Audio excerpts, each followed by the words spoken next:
How did you figure out to get the gold key characters? Well, that's an interesting story because when I was towards the end of the time I was at Marvel, it was owned. Originally, Marvel was owned by Martin Goodman, who sold it to a company, Perfect something or other, that became Cadence Industries. And Cadence Industries was created during that time when conglomerates were all the rage. Litton Industries, for instance, all these big companies buying up companies that were totally unrelated and making what they called conglomerates, you know. So Cadence had a comic book publisher. They had a distributor, magazine distributor, which was convenient.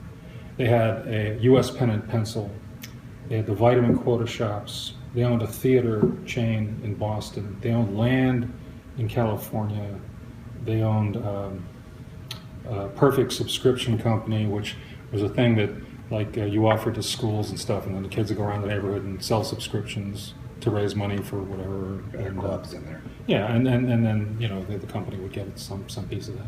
So it was kind of a hodgepodge conglomerate, and small, and failing. And they brought in this guy named Shelley Feinberg, who was famous for rescuing such companies.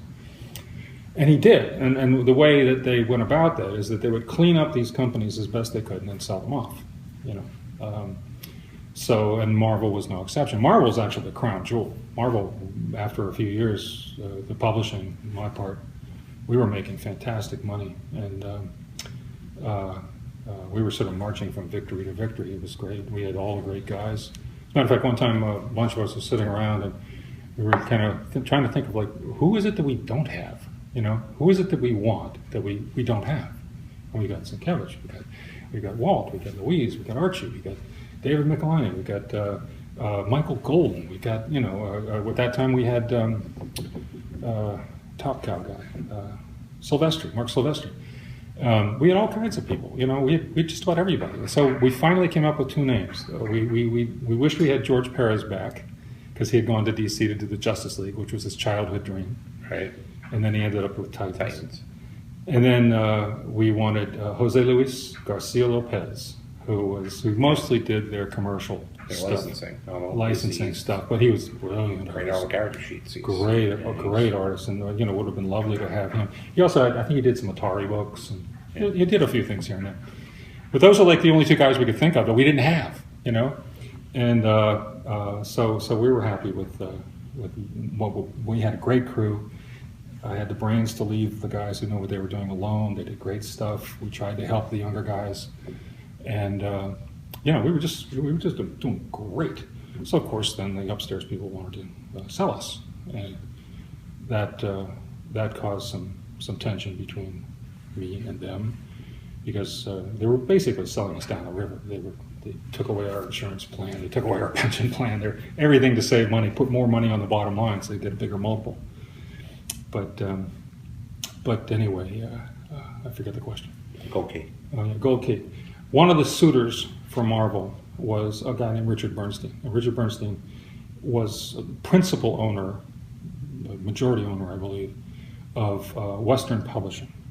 And Western Publishing, there were several other companies that were interested, but Western Publishing really sort of took it the farthest. Richard Bernstein, like I said, they own Western Publishing. They published the Golden Books. They had printing plants all over the place. They were the ones that printed my 500,000 hardbacks for Nintendo. Sure. At any rate, so he came, and they did their due diligence. They sent in their auditors. They sent in their lawyers. To buy Marvel. To buy Marvel. They were researching buying Marvel. And of course, part of the due diligence is that I had to be interviewed by their people, and especially by Richard Bernstein. And one of the greatest compliments that was ever paid was by Richard Bernstein, because he was kind of not impressed with the Marvel management people, none of whom had ever opened a comic book. And just kind of felt like there was opportunity being left lying all over the place. I think the only thing going well was the publishing. And he said to me, and this is a funny quote, he said, sometimes I think that what I'm buying here is you and a bunch of used furniture. And by me, he meant us. He meant the publishing effort. He didn't mean me. He meant the publishing effort. Well, the house you would build. Yeah, the group we had. Yeah. There's a tremendous pool of talent and all the success we were having. So finally, it got ugly with Marvel, and they were trying to sell it, and I became a labor leader because I felt they were really savaging my people, and so they got rid of me. Finally, when they felt they had somebody that could replace me, so they got rid of me, and so now I needed a gig, right? And it was interesting. I thought, well, editor-chief of Marvel, maybe I'll get some offers. Phone never rang. But so I thought, well, I got to, it's almost like, like the vulture is waiting for something to die. And he finally decides it better kill something. so I just got to kill something. So I thought, well, where can I go? What can I do? I said, I could start publishing, but I need, if I just make up some stuff and go out there, I'll be like these little indie guys, and, I won't be able to make a living. But Richard Bernstein, they own all these Gold Key characters. So I called him up, happy to meet with me. So I went to his office, sat down. He said, what can I do for you? I said, you own a lot of really good comic book characters. He said, I do? I said, yeah, some really good ones. And he said, I didn't know that. He said, why aren't we publishing them? I don't know. So first thing he wanted to do was he wanted to hire me on some basis to set up an in-house comic book publishing. He didn't even know what the characters were, but he said, well, I'll get you, and we take this stuff and you make it work. And the trouble was his other top executives, they were seriously not interested in comics. They didn't want anything to do with them. I guess they'd had a bad experience years before, and he told me, he said, look, I'm not going to force these people to do it because they'll sabotage it. It's just, if I can't get the troops behind it, it's not going to work. I said, okay. He said, but I'll license the characters to you. I said, all right. I said, I don't really have any money right now, and I don't have the wherewithal. I mean, it's not like I have a publishing company sitting here and I'm just waiting for characters. I'd have to do a lot of work to get ready. He said, I'll hold them for you. He says, you call me when you're ready. I said, all right. So he held them for a couple of years, okay? And I heard this from Mike Richardson at Dark Horse. He said that he would call every week and say, are you going to give up on this guy yet? I want to license those characters. Yeah. He also got calls from DC. He got calls from Marvel. Turned them all down. Offers, big offers from these guys. Turned everybody down because they were holding them for me. His licensing guy used to call me up every week or so and says, are you sure you're going to do this? He says, I got all these offers. I could make a lot of money. I said, I'm going to do it. So they toughed it out, and they finally I was at the American Booksellers Association meeting in Washington, and I had finally raised money and was in a position to publish. And I walked over to the Western booth, and sure enough, he was there. Richard was there. I didn't even have to call him. And I walked over, and I said, Richard, I said, I'm ready. And his licensed guy at that time, I remember his name. By that time, it was a guy named Jim Pizers. He says, Pizers, come here, make a deal with this guy. And Pizers said, make a deal about what? He said, just do whatever he says. So I named my deal. And it was a fair deal. That was a damn good deal. It was. I said, well, we don't have much money up front, but we'll give you lots of back end, and and so forth. And he said, okay, so that's the deal. So we made the deal, and then we started out to publish those characters. And not to get into too much detail, but in the meantime, my partner had started dating the venture capitalist who had funded us, and all of a sudden he was her partner, not my partner, and they had me outvoted on the board. And even though I was president and CEO, they had me outvoted on the board. And then when he decided to do that, we should do Nintendo comics, we're doing Nintendo comics instead of my superheroes that I had gone through hell to license. And then he wanted to do World Wrestling. And while there were good things about both of those experiences, the fact is that those were kind of not likely to succeed. So finally, after about a year and a half, finally I got my chance to do what I wanted. and that's when we launched first Magnus robot fighter, then a Solar Man of the Atom, then I believe Harbinger, and then Exo, and then the rest. And they, at first, we did okay with Magnus and Solar. Harbinger started out not too great and went down. And my partner and his wife wanted to cancel, and I just dug my heels in. I said, no, this is too good. David Lapham, it's brilliant. It's great stuff. And so I stuck to my guns, and I won, because it turned around and it became a tremendous success. Well, when did you wake up and realize, because it wasn't, at the beginning, it wasn't the biggest thing in the world, but I remember a certain point in time where a book would come out and it was just gone and everybody was going crazy. It took about 4 issues for it to catch on. 4 issues. I think the 4th issue sold something like 26,000 copies, and that's not good. I mean, we needed at least 30,000 even just to break even. But that's on Harbinger. Harbinger, yeah. And but then people started realizing this Lapham guy is really good. This stuff is kind of fun. All of a sudden it took off and it became our best seller. And it was really it took from March of '91 until February of '92 when we were really solidly making money. And we introduced Archer and Armstrong and the Eternal Warrior, and they both did well. And that's when we planned the Unity event, which was a crossover within the books. And we were doing pretty well. And then Unity just put us over the top. It sold gangbusters. And just before that we did, well, actually, maybe it was part of Unity. I don't know, we did Dr. Solar number 10. Black cover. Yeah, the story in there involved a black hole. And so Barry Wintersmith was the artist, and he alternated doing covers with Don Perlin. He can only do so many covers. Don Perlin did some brilliant covers, then Barry would do one, then Don would do one. Anyway, so it was Barry's turn, and so I was on the phone with him, and we're faxing sketches back and forth. It's about a black hole. And so finally Barry is in frustration, says, let's just make the whole damn thing black. I said, you got it. I said, that's it, that's what we're doing. He's not, I was kidding. It was a joke. I said, no, that's what we're doing. I said, send me a cover sketch. He said, what do you mean to send you a cover sketch? I said, draw a rectangle on a piece of paper and color it black, and then I'll pay you. He said, you're out of your mind. I said, I'm doing it fair. It's your idea. We're going to pay you for a cover sketch. So he makes a little black box on a piece of paper, faxes it to me, and we paid him for a cover sketch. And we also paid him to draw the cover. We paid him $400 to draw the cover, black. The black cover. Yeah. And then we had a brilliant production person named, her real name is Janet Jackson. I kept telling her she should change her name to like Sheena Easton or something to avoid confusion. But she calls herself JJ Jackson, for obvious reasons. She's been working with you forever. Yeah, so she said, well, how about we emboss the logo and do a spot varnish and just so it's some indication on the cover of what this is. So I said, all right, as long as it's all black, it's fine. Okay, so we did.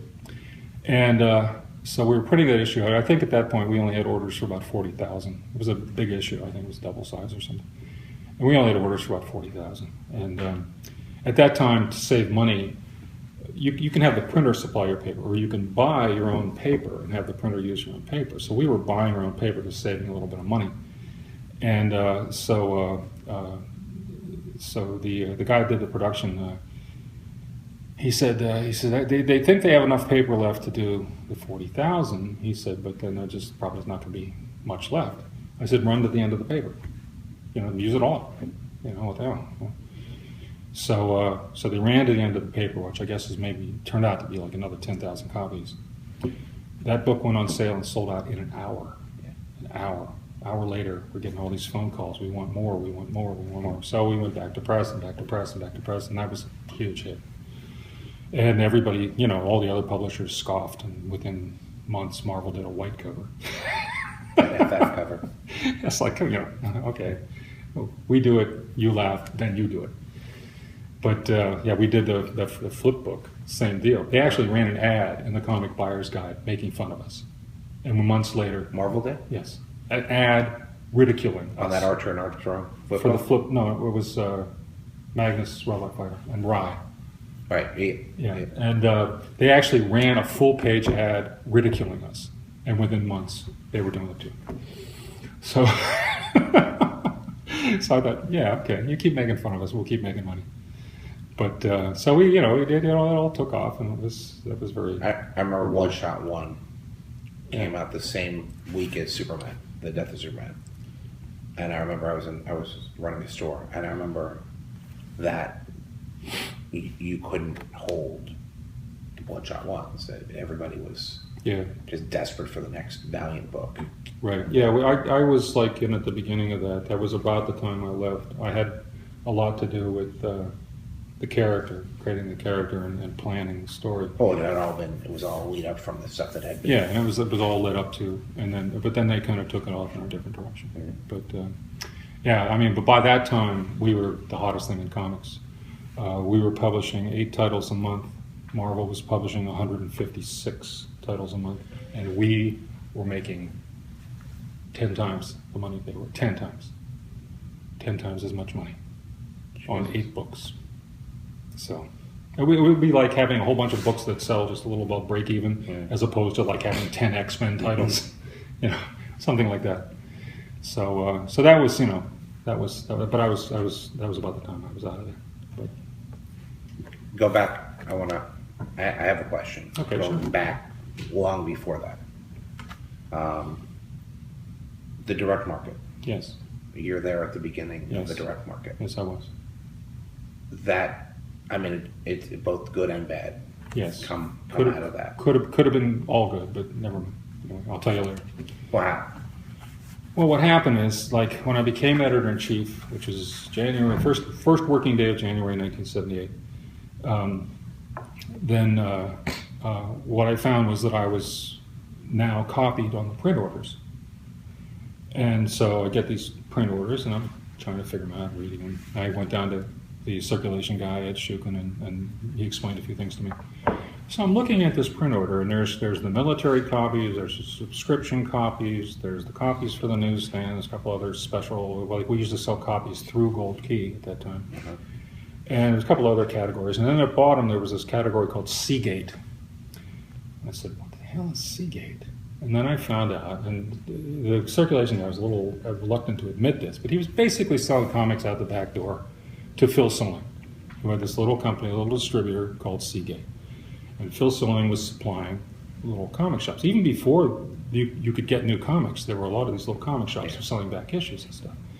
So Phil made this deal, this kind of little under-the-table deal with Ed Shukin, a little kind of crony deal. And he was getting these, and Shukin explained to me, he says, they're selling a super deep discount, it's cost plus, it's just a way to get some more volume and, make a couple of pennies on it, And so I look at these numbers. And it's, this one sells 900 copies to Silling, this one sells 1,100 copies, X-Men sells 3,000 copies. So I started to realize that the books that we liked best were the ones that sold the best, the fans liked best. That's that. And the numbers grew every month. Every month all the numbers went up. And I thought, we're not that far away from being able to publish just for this market. We're not that far from breaking. We could publish a book and sell it just to them. Not that I wanted to do that. But it occurred to me that the volume was growing to the point where that was almost self-sustaining. So I started keeping track of this stuff. I kept, every month, I would write down these numbers and look at which books sold the best. And it was always, generally speaking, the fans have good taste. They would pick the right books. So, and also books like Kirby's, Jack Kirby's books on the newsstand, they were selling single digits at a time when everything else was selling 40, 50%. Single digits. Because kids out there, the new kids new to comics, they didn't understand. It looked old-fashioned to them, right? It was selling, by the time I stopped counting, it was selling 30,000 copies an issue on the direct market. It was almost sustainable on the direct market because the older guys, the fans, they loved it. So anyway, I'm thinking, So this guy calls me up one day and he says he's a comic book retailer and he wants to talk to me. And I said, okay, sure. So his name was Chuck Rosansky. Mile High Comics. And he comes into my office and he says, well, I want you to know your second choice. I wanted to get in to see the president of the company, a guy named Jim Galton. He said, he won't talk to me. He said, so maybe I thought, you could help me, And I said, all right. He says, are you aware of this thing we call the direct market? I said, well, funny you should ask. And I bring out my papers with all the numbers tracked and everything. And so obviously I knew about it. And so we started talking, and he was explaining that he loved Phil, but Phil was kind of a bottleneck. You know, it's only one guy, and it's not fair, and he has an exclusive, and how can that be? And that's illegal, and you shouldn't be able to do that. Blah, blah, blah, blah. Anyway, he had an 11-point plan about what should happen, including publishing trade terms, opening up to anybody who could meet the minimums, you know, and some other stuff. I don't know, a whole bunch of stuff, business stuff. And he said, but you know, he said we have to, you know, to change the whole thing, you know. And I said, I'm going to get you in to see Galton. So I called Galton. I said, you got to see this. You got to talk about this guy, you know. So brought him upstairs. We talked to Galton, and by the time Chuck left, we had enacted 10 of his 11 points. So Chuck was the... No, there's a lot of people involved here. I mean, first of all, somebody did sue Marvel. And DC had at first, they were going to be first in the direct market, and then they backed away because they felt they were going to lose their newsstand guys. And then after we went into it, then they went into it. And there was a lot of infighting I'm not prepared to discuss involving like the guys at Capitol. And I mean, like, what's his name?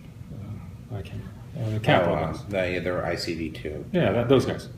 And they were involved, and there was forces at play all over the place.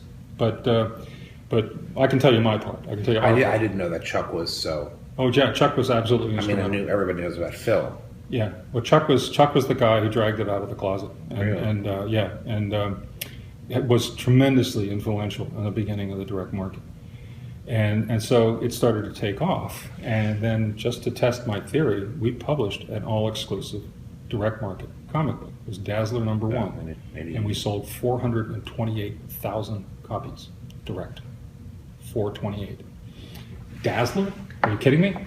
Anyway, so anyway, I mean, like, we kind of proved that this is a viable thing.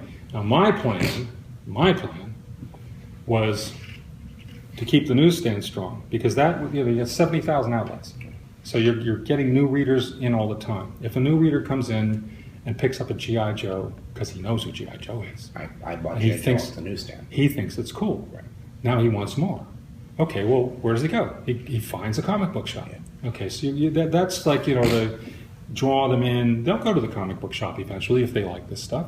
And that's why we did things like G.I. Joe, because the average kid would walk right past an Iron Man, you know, Iron Man was.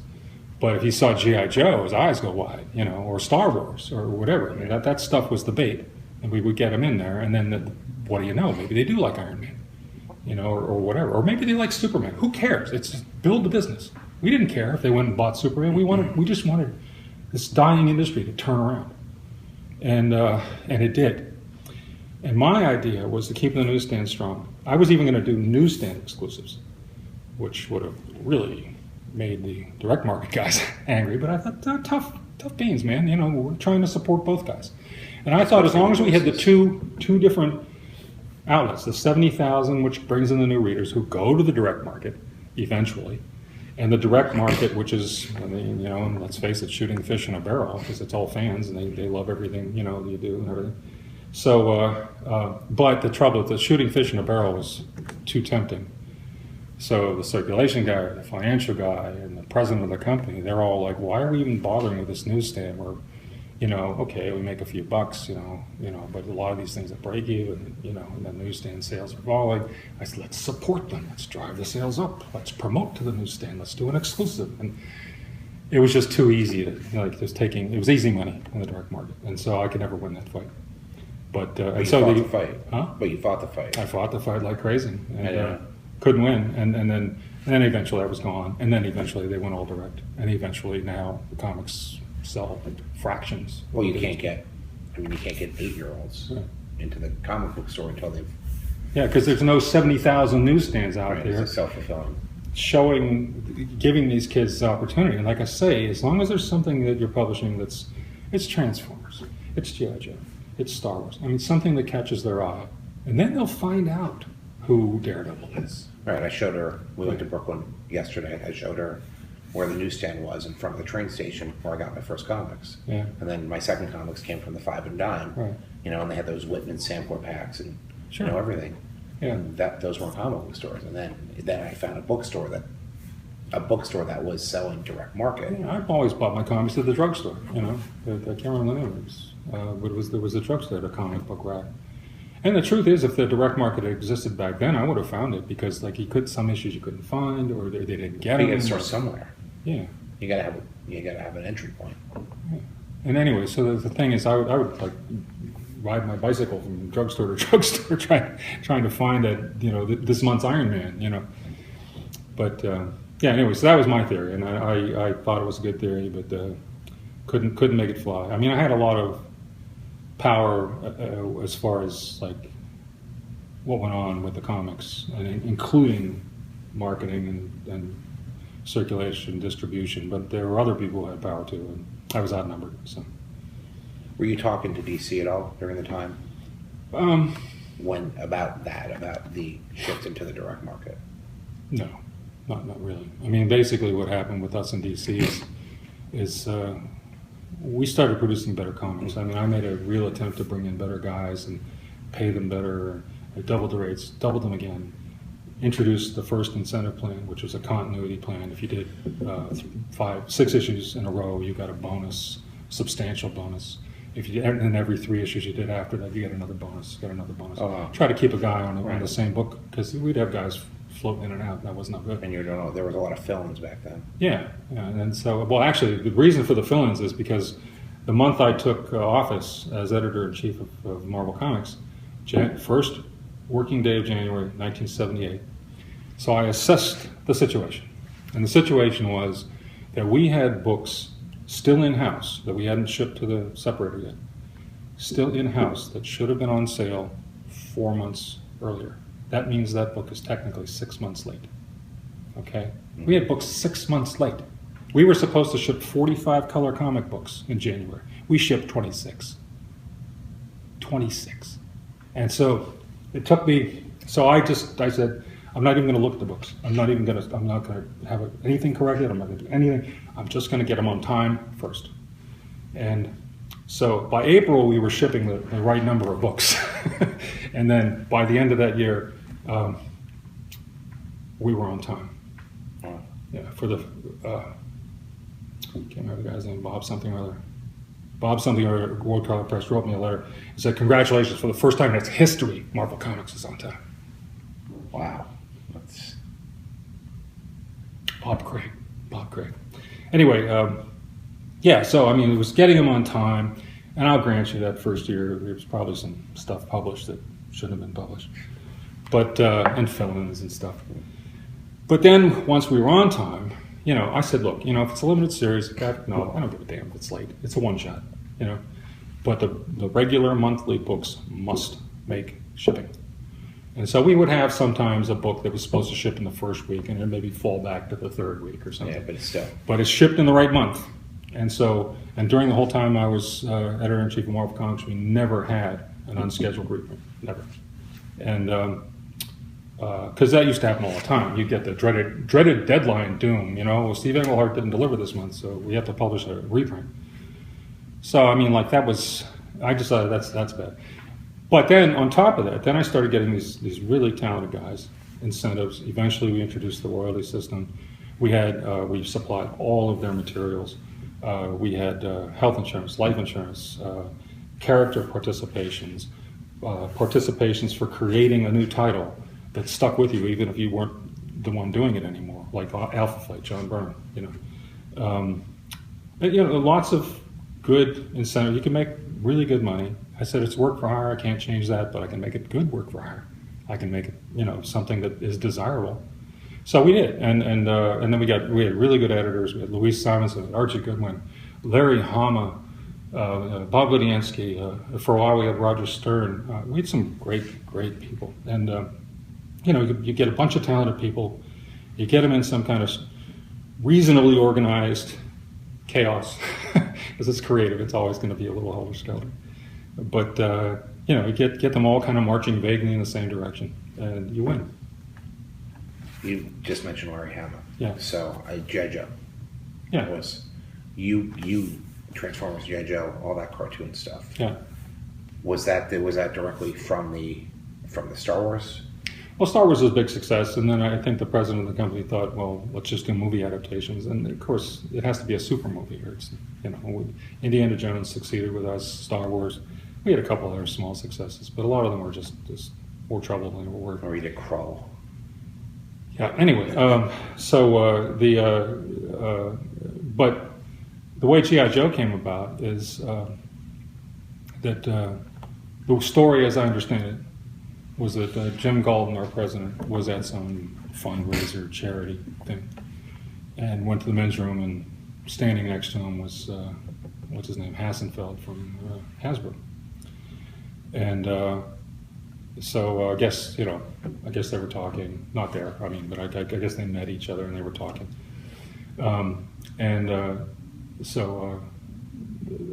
Hassenfeld said, we're planning on relaunching some of these old brands, but we're not really sure how we're going to go about it yet. And Galton said, you should let us do that. We got all these geniuses. We'll knock it out of the park. So sure enough, a meeting was arranged. It was way downtown someplace. It was either at their lawyer's office, Hasbro's lawyer's office, or something like that. But anyway, there was a meeting place was provided. Galton and I went, and then there were a couple Hasbro guys and one of their advertising guys. And so they had slides, and they showed us a slide. I think the first one, it had a picture of a soldier, and it said G.I. Joe, a real American hero, And and they really didn't have much more than that. That's about it. Did they know they were going to do the 3/4 inch? No, they did not. They said, what are we going to do? We want to revive this, but we don't think the big dolls are a good idea anymore. And so they were talking about, and I said, I think, the whatever they are.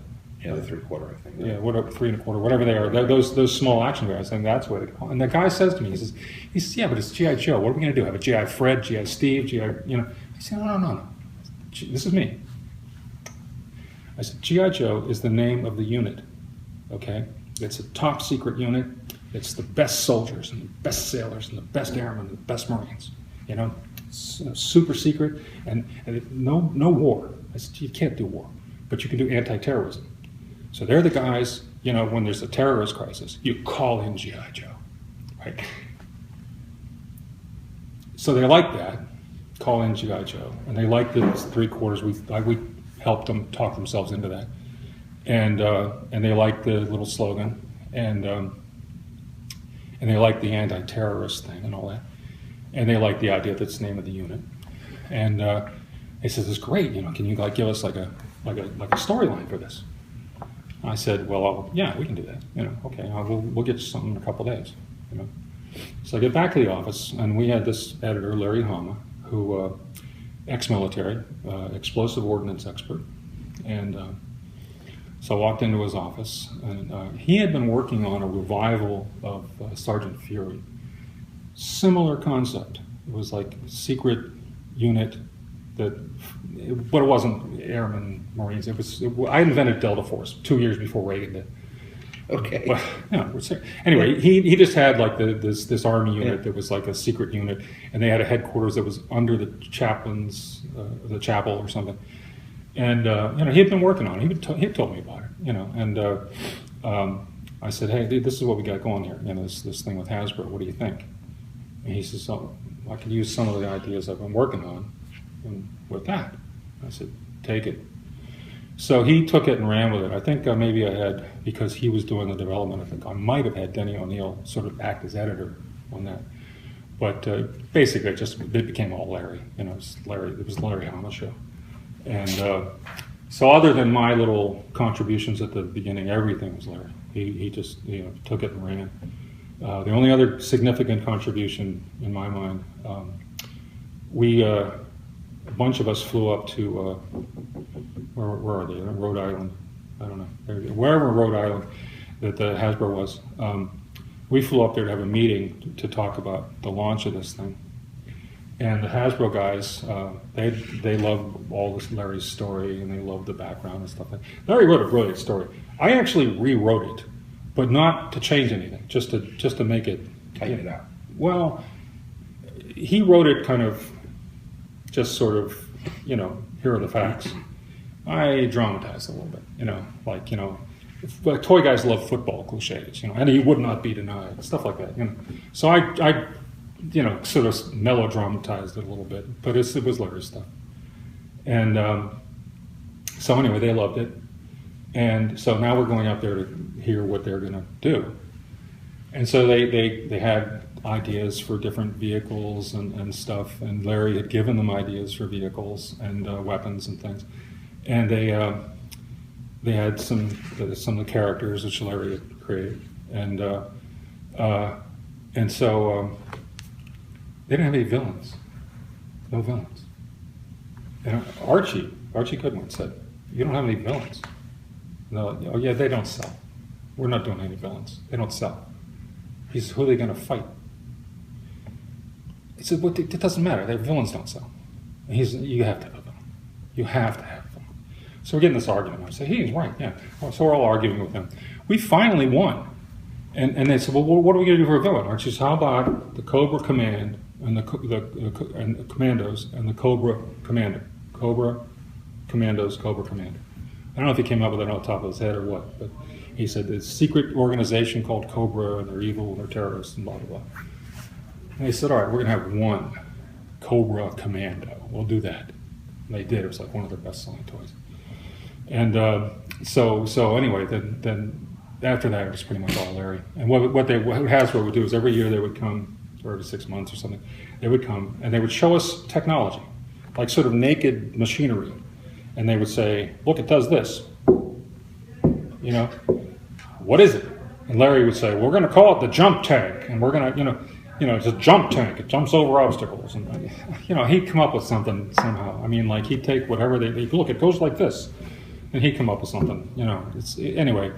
So basically, it was the Larry Hama show. After that, he did everything and did it brilliantly. I mean, he was just amazing. So I just stood back and applauded and took all the credit. And those books sold. Oh, did they sell? We actually in those days Marvel, because the direct market was still pretty new, and at that time there were 18 distributors, and we thought it'd be good to get all these guys on the same page, and so Marvel paid to fly all these guys in to a location. Actually, the one I'm talking about took place in Florida. I don't remember exactly where. But we flew in all the distributors, and we had 3 days of meetings to discuss direct market problems. What can we do better? What can we do different? How can we promote? How can we help you? And, and so a lot of ideas came out of that and stuff like that. And then the other thing we did is we'd show them what we had coming up. Pitch it to them. It's our chance to pitch to these guys. So we'd do a presentation about stuff we had coming up, and so one of the things coming up was G.I. Joe, and we got booed off the stage. We don't want war books. They suck. We don't want that. And it turned out that our sales guy Mike Friedrich, who's an extreme pacifist, he wasn't really behind G.I. Joe. He wasn't like he was out there talking these guys into it, And Mike Friedrich, Star Reach. Yeah, that guy. Nice guy, great guy. But he didn't have much feeling for G.I. Joe. If you say Mike Friedrich around Larry Hama, he will growl. Okay. But at any rate, he was, he didn't help. And actually, I think that's eventually why he and Marvel parted company mutually. So what we had to do was. It was the first direct market book we ever offered returnable, because he said, "You guys got to have this book. This book's going to be big. You have to have this book. We don't want it. It's returnable. Order some, give them back if you don't sell them." So our orders for that, and it does at that time on any Marvel #1, you could expect to sell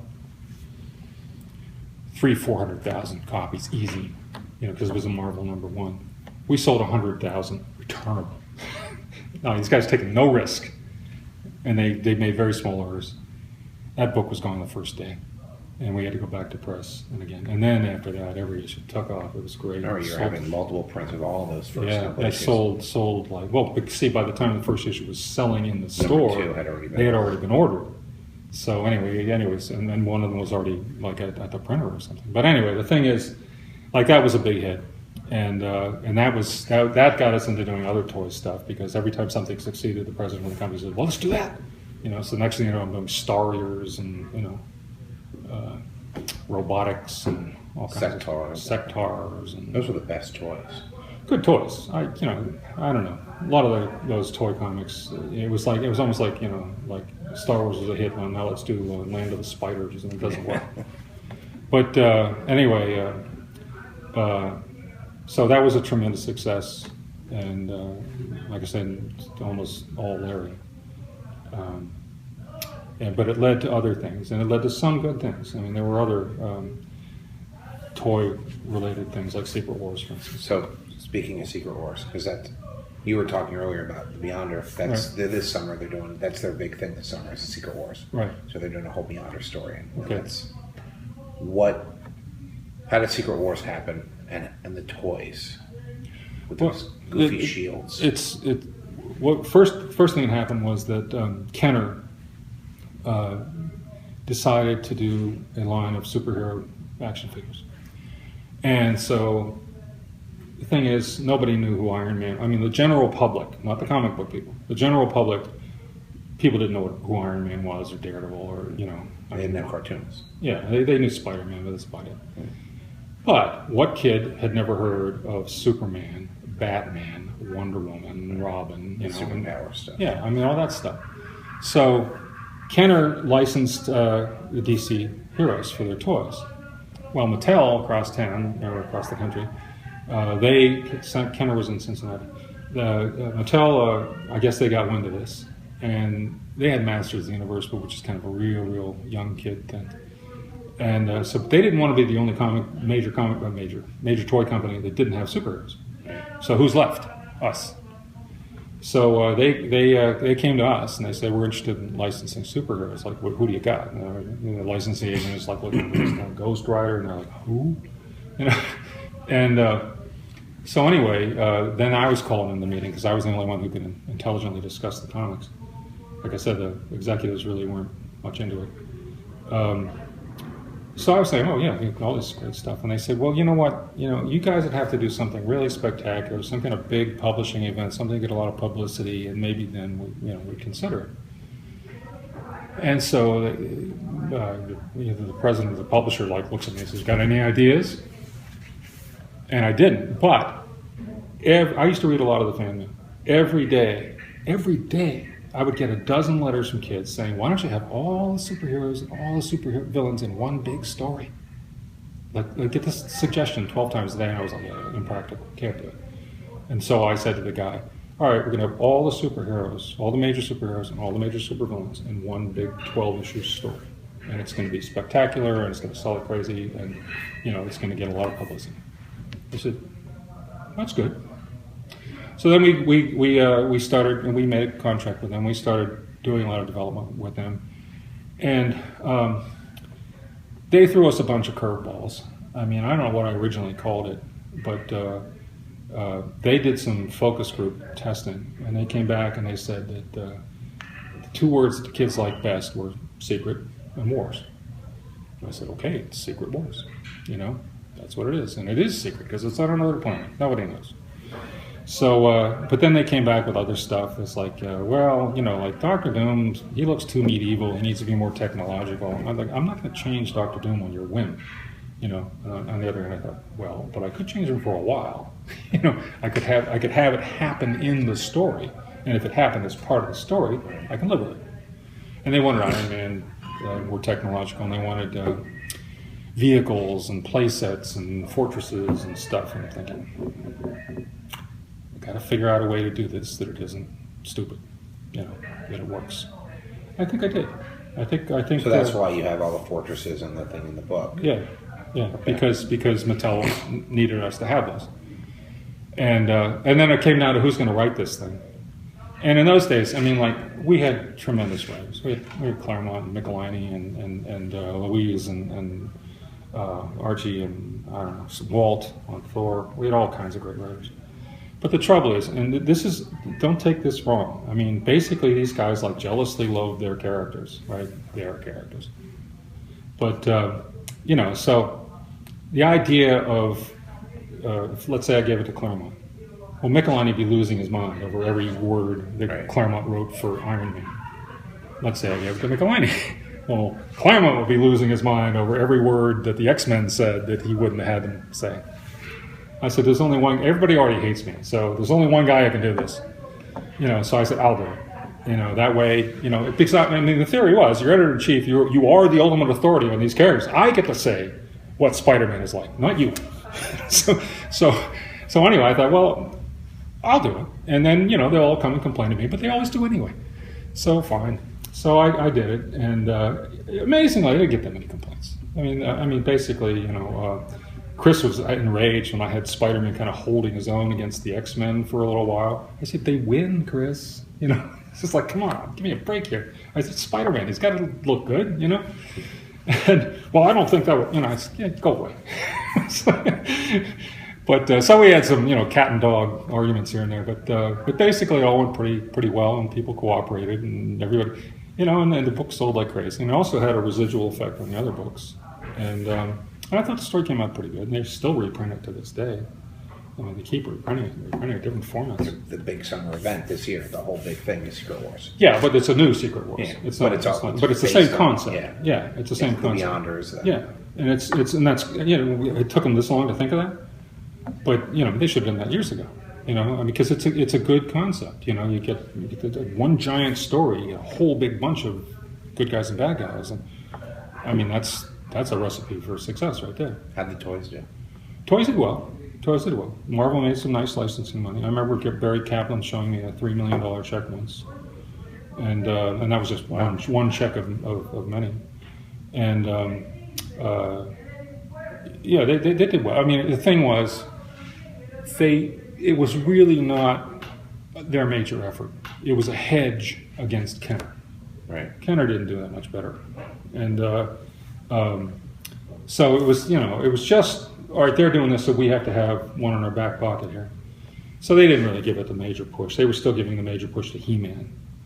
I remember I was at an LA meeting to discuss the toys, and they, just like a Hasbro guys, they put some technology on the table. It doesn't have any dressing on it, and this goes like this, and this jumps like this, and I said, well, that's cool, I can use that, and we can make that into something.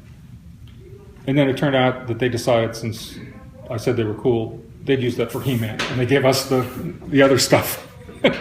so they weren't really too behind it, but it did fine. It was a tremendous success, and it was a publishing success. It was amazing.